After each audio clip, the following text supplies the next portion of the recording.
नमस्कार दोस्तों, मेरे YouTube channel advocate Jagjit Kumar Bhatt में आप सभी का स्वागत है। दोस्तों 5 जून को एक दिल दहलाने वाली घटना हुई हमारे बिहार के समस्तीपुर जिला के अंतर्गत विद्यापति पुलिस थाना के अंतर्गत एक गांव है मऊ।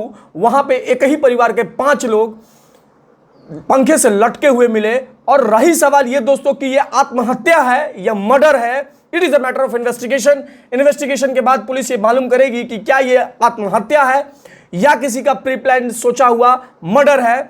और ऑटोप्सी रिपोर्ट आने के बाद और एफएसएल की टीम भी वहां पे आई हुई थी और आफ्टर द एफएसएल टीम की जब रिपोर्ट आएगी उसके बाद ये सारी कुछ मालूम चलेगी दोस्तों। लेकिन हम बात करेंगे कि इन पांच जो मौतें हुई हैं उनका जिम्मेदार कौन है। वो केंद्र में बैठी नरेंद्र मोदी जी की सरकार है या बिहार में बैठे मुख्यमंत्री श्री नीतीश कुमार जी की गलती है या उन पदाधिकारियों की गलती है या उन बुद्धिजीवियों की गलती है या उन समाज सेवियों की गलती है जो तथाकथित अपने ऊपर समाज सेवी लगा के चलते हैं। आखिर कौन है जिम्मेदार इनका, ये हम आज जानने की कोशिश करेंगे दोस्तों। और जानने की कोशिश करेंगे ये भी कि किस तरीके से नेशनल फूड सिक्योरिटी एक्ट इतने सारे सोशल प्रोग्राम चलाने के बाद भी 5 लोग जो है अपनी हत्या कर लेते हैं, आत्महत्या कर लेते हैं या मर्डर हो जाता है कि क्या करते हैं। वो तो बात मैंने कहा कि इन्वेस्टिगेशन का है, लेकिन इतनी ये मौतें हैं जो बहुत बड़े प्रश्न चिन्ह क्रिएट करती हैं दोस्तों हम बात करेंगे ये भी कि किस तरीके से जो जिनकी हत्या या यूं कहे कि जिन्होंने आत्महत्या की, ये मैं बार बार कह रहा हूं कि इन्वेस्टिगेशन का मैटर है दोस्तों। जो हत्याएं हुई हैं दोस्तों उसमें मनोज झा, उनकी वाइफ सुंदरमणि देवी, 2 बच्चे हैं उनके सत्यम कुमार और शिवम, और उनकी मदर सीता देवी।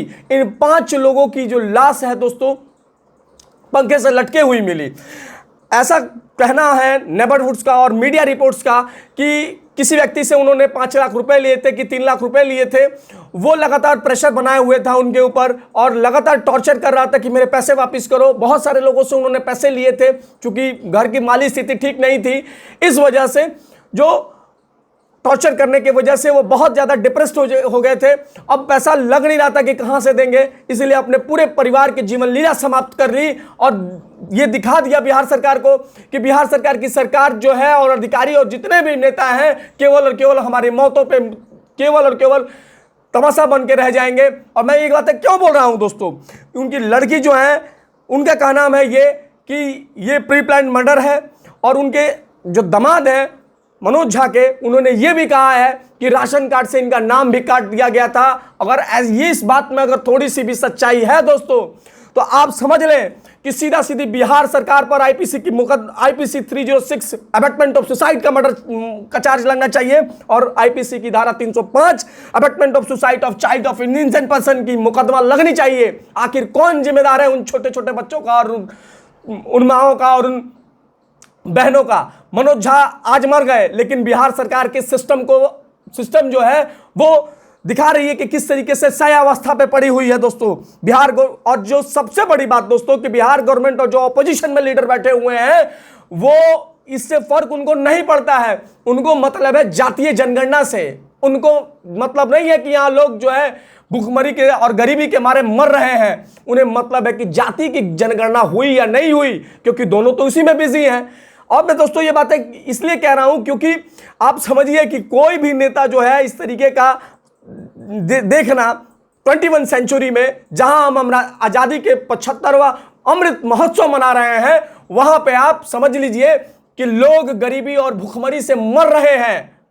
किस मुंह से ये नेता जो है संविधान की दुहाई देते हैं। और रही बात जातीय जनगणना की, एक जनगणना कराइए ना साहब गरीबों की, एक जनगणना कराइए बेरोजगारों की। आप नहीं करा सकते हैं। आज लोग मर गए, याद रखिएगा हर तबके में, हर कास्ट और कम्युनिटी में गरीब लोग हैं। नॉट स्पेसिफिकली पर्टिकुलर किसी एक कास्ट कम्युनिटी में गरीबी है, गरीबी हर कास्ट और कम्युनिटी में है।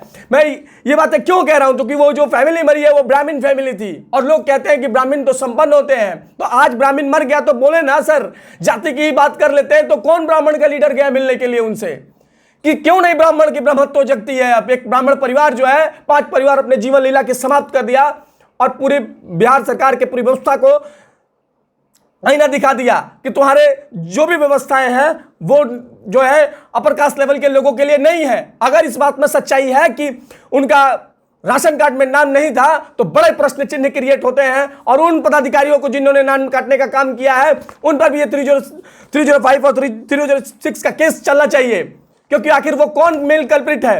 दोस्तों, मैं बात कर रहा था कि ये नेता संविधान की दुहाई देते हैं, तो साहब हमारे भारतीय संविधान और इंडियन कॉन्स्टिट्यूशन के पार्ट 4 में जब आप पढ़ेंगे DPSP, director principle of state policy, उसका सेक्शन 36 पढ़ेंगे आप, तो वहां डेफिनेशन आती है स्टेट की। जानते हैं स्टेट की डेफिनेशन वहां क्या है? कल्याणकारी राज्य की स्थापना करने की बात हमारे संविधान निर्माताओं ने कहा।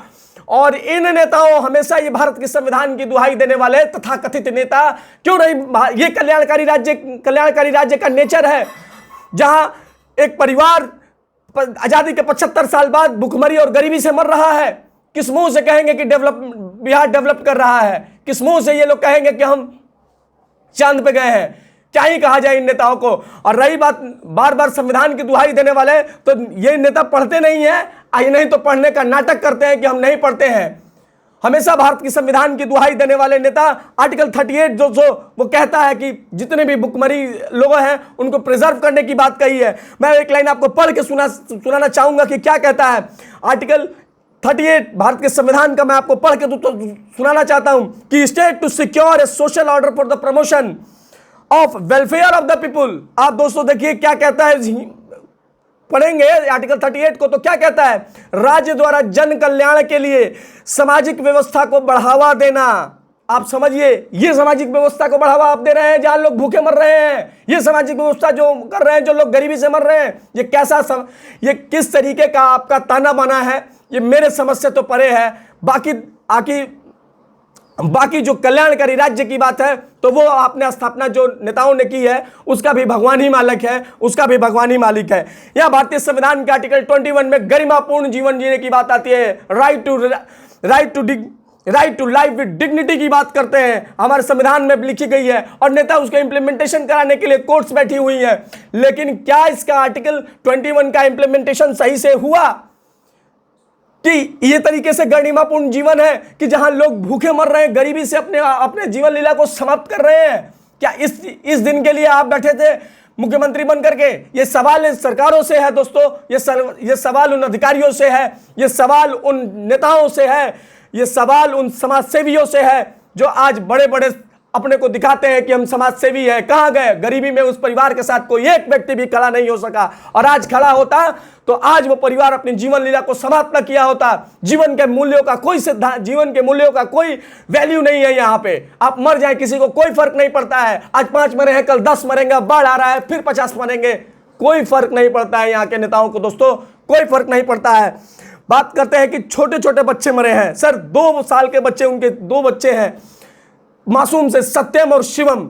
आप सोचिए जो एक बच्चा 8 साल का और एक 10 साल का है, जब वो मरा होगा, और भारत की जो एनसीपीसीआर है और भारत की नेशनल ह्यूमन राइट कमीशन है, भारत की वुमेन राइट कमीशन है, वो आज सारे लोग कहां हैं? क्यों नहीं स्टेट को पार्टी बनाते हैं?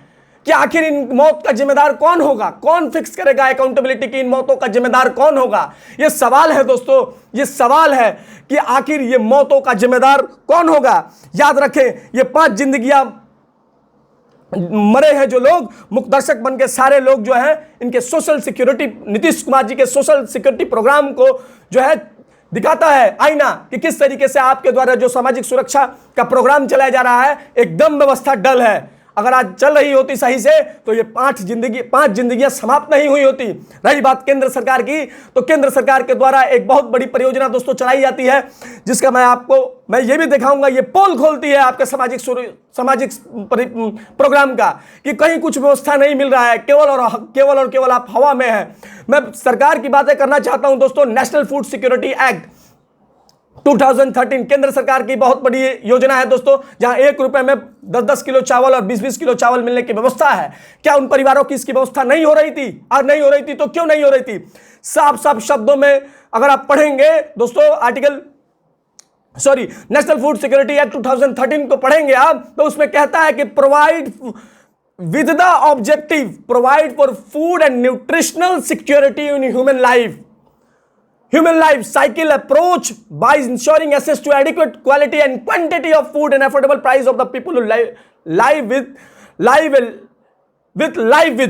आप समझिए कि बहुत कम दामों पे हम जो है लोगों की जीवन की सुरक्षा सुनिश्चित करेंगे। इसमें लोगों को न्यूट्रिशन पोषाहार जो है अवेलेबल कराएंगे, या इस तरीके से कराएंगे। आपका नेशनल फूड सिक्योरिटी एक्ट जो है, जो केंद्र सरकार द्वारा चलाया जा रहा है, इसमें भी बड़ा प्रश्न चिन्ह क्रिएट होता है।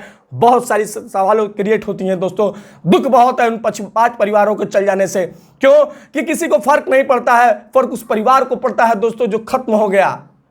बाकी कहने के लिए बहुत कुछ है दोस्तों। मेरे YouTube चैनल को देखते रहें, शेयर करें, सब्सक्राइब करें। धन्यवाद दोस्तों, धन्यवाद।